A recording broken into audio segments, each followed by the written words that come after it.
comments on October 28th, 2025, Mr. Pence read the definitions of a psychologically secure workplace and workplace retaliation. A psychologically secure workplace promotes creativity, enthusiasm, and collaboration. It nourishes growth and learning. A psychologically insecure workplace leaves employees hamstrung, exhausted, fearful of harassment and retaliation, and unable to do their best work, usually at the result of poor leadership. Waynesboro Area School District is a psychologically unsafe workplace. Ms. Miles, during board member comments at the last meeting, said, quote, "Public comment castigated someone tonight, and Dade, I'm glad you're here because somebody shared this with me. You actually got a thank you from Sierra." Who was castigated? And was it your responsibility to defend them? That comment was referencing the mayor having read in Ms. Garofalo's classroom for Read Across America Day.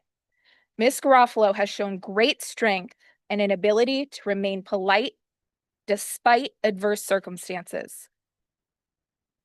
Does a thank you note to Mr. Royer mean that she was comfortable with him being in her room? That his presence was welcome or appropriate?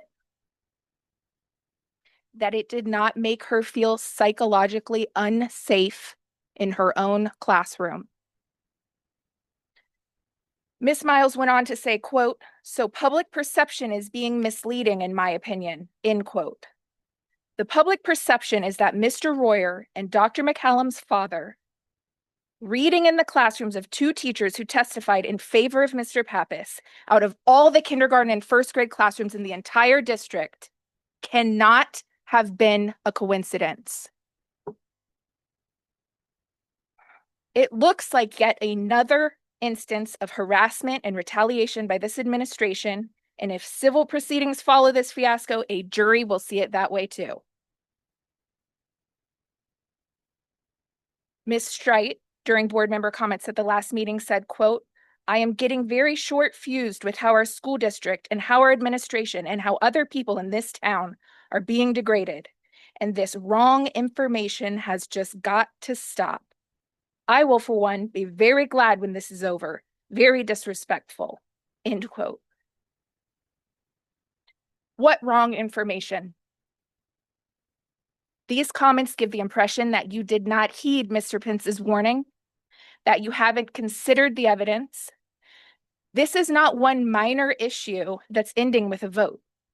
This is multiple major issues that need addressed. The skeletons are running out of the closet, and you are waving and smiling at them and apparently refusing to consider that you have been misled. You feel it's disrespectful of me and my peers 2 weeks ago to voice our outrage. Our outrage is in proportion to what we see happening. The administration's actions over several years has created this environment, an environment in which it will be impossible for the district to thrive and grow. Current personnel are walking on eggshells. A quick Google search will have potential personnel and parents running scared.